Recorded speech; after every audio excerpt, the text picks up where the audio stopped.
look at the facts. And what the facts say is, oh, we slipped down to 800, but then we did what we needed to do to bring it back up. So guess what? If that happens again, you're going to do the same thing again.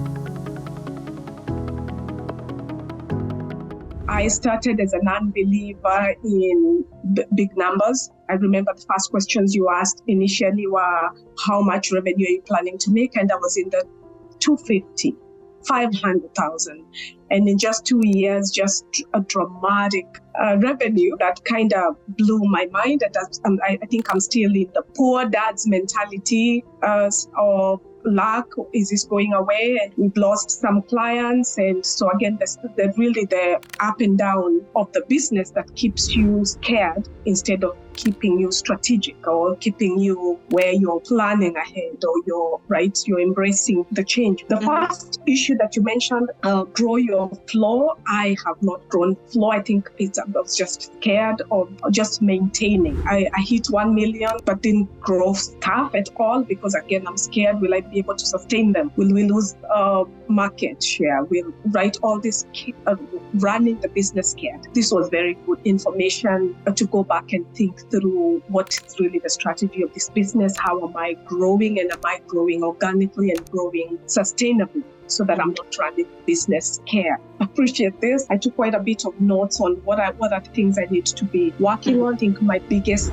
gap is just the flow. I need to keep the flow going, which I did not do because I was overwhelmed by just the numbers that I. Can I ask you some questions? You know I was going to ask you some questions. Yeah, So tell me, what was your highest number? Like, how much revenue did you bring in your staffing business? The first year was about 150, but we had issues. And I remember you and I texted. We had issues with our ARG company that's on the side, but then about 1.4 revenue in the following year, and then about 800,000 last year. And right now it looks like about maybe 1.5.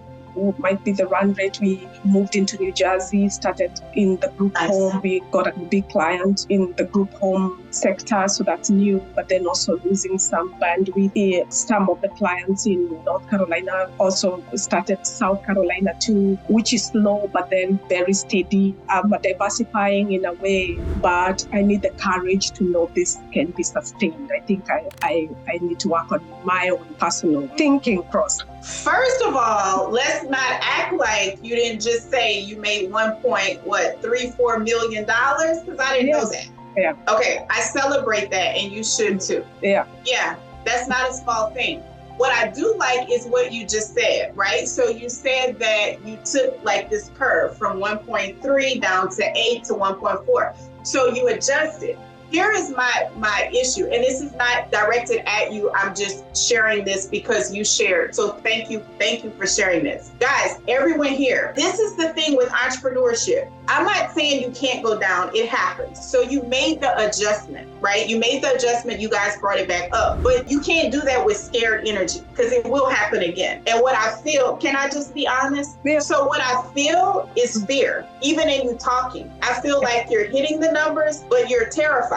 Is that accurate? Very accurate, because I didn't think those numbers were achievable. I was saying 200, 300, 500. So to hit a big number within just such a short time, and for everything to work, our lead generation worked very well. Our hiring of staff worked very well, because before I thought, I just need to look at my profile, see who I know. No, indeed worked perfectly, right?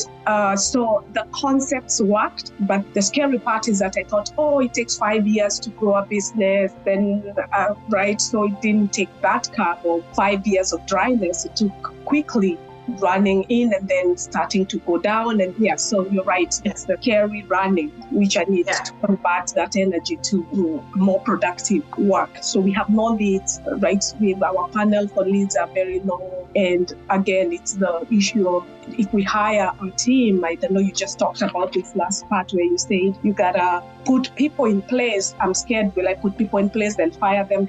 Again, guys, you cannot build a business with scared energy or desperate energy. You're gonna attract something you don't want. Mm-hmm. And I'm saying that, again, not at you, but the conversation we're having is good because you aren't the only one going through this. You're the one who was courageous to say it at first, right? And I've been through this myself. So I would say the first thing is that needs to be addressed. The second thing is every time you add a person on your team, you increase your ability to generate revenue. Because here's what I know, Cassie, you're already making money. Everybody that you add on your team, I don't care what they do, there should be an increase. It turns into a quantifiable number if done correctly. Why? Because right now, whatever you're managing and whoever, is your husband involved in the business? No, my sister. Your sister. Okay, I heard you saying we, and I just thought that. Okay, so guess what? There are things that you guys do well, and then there are things that if you delegated them to someone else and allowed them to do them well, then you can be focused on growth. But because this fear is keeping you from putting a person in place, now you're also preventing yourself from getting to the work that generates money because you're holding on to the task that can be delegated to someone who loves doing that, right? So someone told me yesterday, I've been doing interviews, and she said, oh God, I don't ever want to be in front of people. That's not my thing. I hate talking to people,